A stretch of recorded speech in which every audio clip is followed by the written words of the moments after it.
Yang secara istilah, secara syar'i, ya, para ulama dalam mendefinisikan ikhlas itu banyak definisi. Ya, ada yang berpendapat bahwasanya ikhlas itu memurnikan tujuan untuk mendekatkan diri kepada Allah. Ada yang berpendapat ikhlas itu adalah mengesahkan Allah dalam beribadah. Jadi murni. Kalau tujuannya, jadi konteksnya adalah beribadah pada Allah, berarti yang mentauhidkan Allah ini adalah orang yang ikhlas dalam beribadah.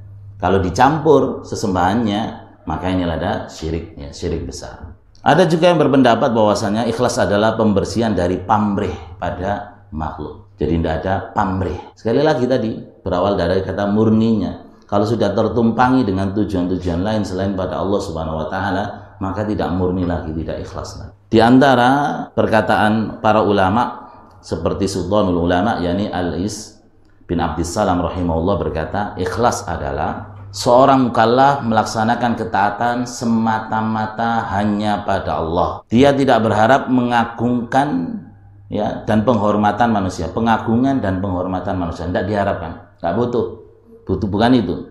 Dan tidak pula berharap manfaat dan menolak bahaya. Jadi ikhlas ini dia melaksanakan ketaatan hanya semata-mata karena Allah Subhanahu wa Ta'ala.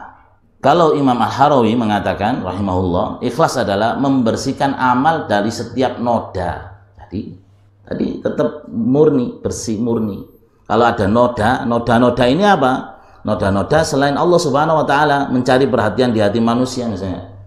Ya, jadi diperbaiki hatinya hanya untuk Allah Subhanahu wa Ta'ala.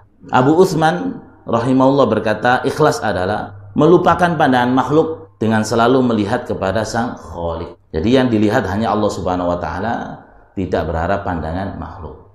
Abu Hudzaifah Al-Masy'ari, ya, rahimahullah berkata, ikhlas adalah kesesuaian perbuatan seorang hamba antara lahir dan batin. Jadi lahirnya menampakkan apa, batinnya apa, itu juga ikhlas.